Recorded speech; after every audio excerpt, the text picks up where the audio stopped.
ओम नमो भगवते वासुदेवाय। ओम नमो भगवते वासुदेवाय नमः। ओम नमो भगवते वासुदेवाय नमः।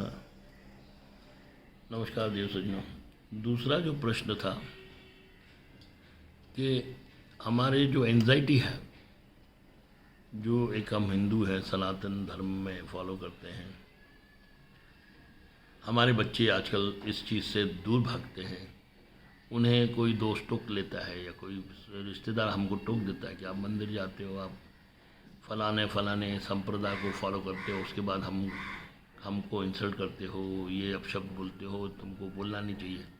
जो एक्सेप्टेशंस है वो एक रिलीजियस लोगों को बोला जाता है, उसके बाद वो चुप हो जाते हैं, उसके बाद उनका रिप्लाई नहीं होता। तो ये प्रश्न पूछा है मधुकर ने। मधुकर जी, देखिए, जो आप जिसका भी फॉलो करते हो उसका भी एक नियम होता है। किसी के तरीके से आप फॉलो करते हो, अंधा फॉलो मत करो। आप अपने संप्रदाय में जो सनातन के द्वारा है, संप्रदाय है, श्री संप्रदाय, कुमार संप्रदाय, ब्रह्म संप्रदाय और वैष्णव संप्रदाय, उसके बाद आप शंकराचार्य संप्रदाय, ये जो है इनको महानुभाव को मानते हो। जब तक इन महानुभाव जो सनातन धर्म के जो 4 पिलर्स हैं उसको आप नहीं मानोगे, तब तक आप दूसरे बाबा जी को मानोगे जो हिंदू आइडल रख के पूजा करके आपसे एक तरीके से ज्ञान बांट के जो जो स्टोरियाँ होती है, भौतिक स्टोरियाँ, वो बोल के आपको शास्त्र की बातें जीरो बता के, कुछ नहीं बताए, थोड़ा उसका एक साल लेकर, एक लाइन लेकर आपको 2 घंटे प्रवचन करके अपनी तरफ आकर्षित करता है, वो मिथ्याचारी है, वो पाखंडी है। मैं खुले तरीके से कहता हूँ कि वो पाखंडी है, वो मिथ्याचारी है। कॉन्सेप्ट भगवान को प्राप्त होने का है। कॉन्सेप्ट जो भी मनुष्य का लक्ष्य है कि हम साथ साथ भगवान को प्राप्त करें और साथ साथ संसार के कार्य करें, जो कि केवल सिर्फ भगवद गीता में कहा गया है कृष्ण ने।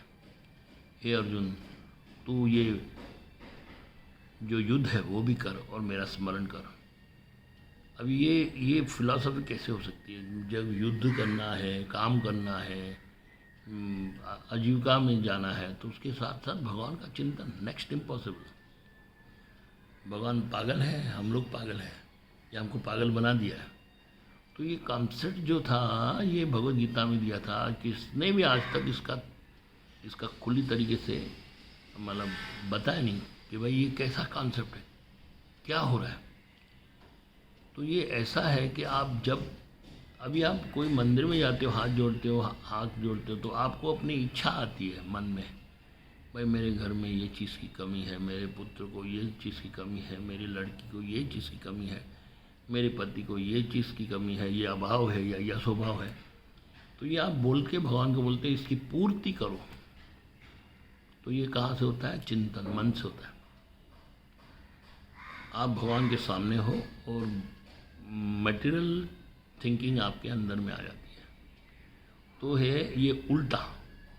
और भक्ति में उसका विपरीत है, क्या भगवान का चिंतन करो, मटेरियल काम करो। भगवान का चिंतन कैसे होगा? घंटी तो नहीं बजाओगे, अगरबत्ती तो नहीं जलाओगे, धूप तो नहीं बाहर जलाओगे। मंदिर के बाहर जो अभी जैसे महालक्ष्मी जी का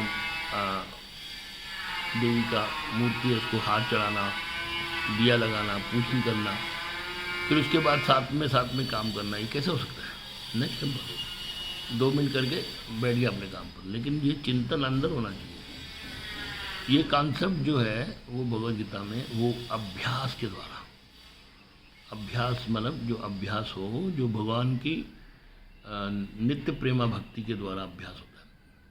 पहले तो आपको भगवान का चिंतन करना चाहिए, उसके नाम गुण यश का कीर्तन करना चाहिए, उसमें उसके भागवत में अपना एक संबंध जोड़ना चाहिए। फिर हम उस चिंतन, जो उसका जो एक एजुकेशन है, जो भगवान का ज्ञान है, वैराग है, उसको एक्सेप्ट करके फिर हम संसार में उतरते हैं।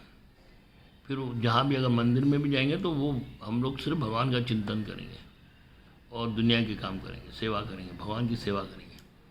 तो ये जो फिलॉसफी है, ये कोई महाराज लोग नहीं बताते, कोई भी पंथ प्राप्त के वो बोलते हैं मैंने नाम दिया, आप नाम जपो, मैंने जो आपको बुलाया वो करो। शास्त्र से दूर रहो, शास्त्र कुछ नहीं समझ सकते, गीता पढ़ो मत, टाइम वेस्ट है।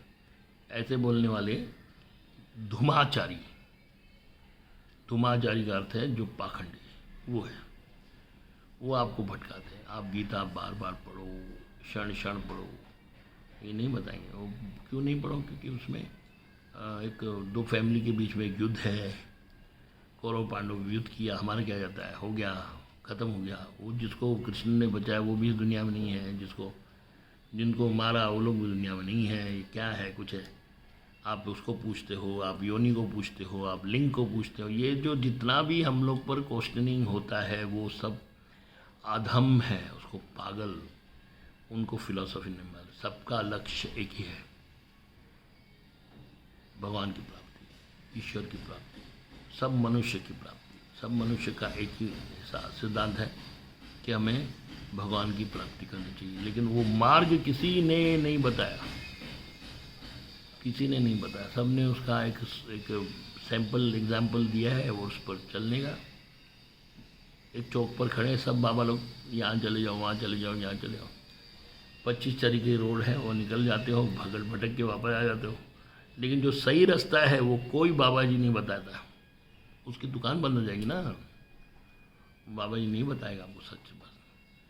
सत्य मार्ग बताने के लिए वो उसको उतना कलेजा नहीं है, वो खुद ही नहीं जानता है, वो क्या बताएगा आपको, समझिए। और जो प्रवीण रहता है वो कश्मकश में रहता है, जैसे तुकाराम जी कश्मकश थे कि मैं भाई भगवान की भक्ति पब्लिक को बताऊं कि नहीं बताऊं। नहीं भाई, वो तो शंका करेंगे, जाने दो। अच्छा बता देता हूँ, बताऊंगा, उनका भी उद्धार होगा। अच्छा उद्धार करूँ उनका, पहले मैं तो रम लूँ, मैं ही तो अभंग लिखूँ, मैं ही तो भगवान को, मैं तो उसको कुछ समझा ही नहीं, थोड़ा ही उसकी छाया को दिखा है। तो ये जो कश्मकश रहती है, बड़े बड़े महात्माओं की कश्मकश रहती है, उस दुविधा में वो पब्लिक को बताते नहीं हैं, और जो बताते हैं वो पाखंड आता है, और वो पाखंड वो अपना राज कर लेते हैं, वो अपना संस्था, अपना धर्म बना के घूमते हैं, और उस पर वो शोबाजी करते हैं, दाढ़ी जटा ये वो कुर्ता पैजामा सब जो भी है वो शोबाजी करते हैं। आपका लक्ष्य अगर भगवान की प्राप्ति है तो आप डायरेक्ट मुझसे मिलो, मैं आपको रास्ता बताऊंगा, क्योंकि मैंने शास्त्र के हर वर्ण समझे, पढ़े, उसको अनुभूत किया है। हर प्रमाण इस पृथ्वी पर है, कोई करोड़ों करोड़ों किलोमीटर जाने की ज़रूरत नहीं, कोई किधर एक्सटिवेशन करने की ज़रूरत नहीं। आप अपने अंतर में ही सब कुछ पा सकते हो, अंतर में ही सब कुछ मिलेगा। हरे कृष्णा।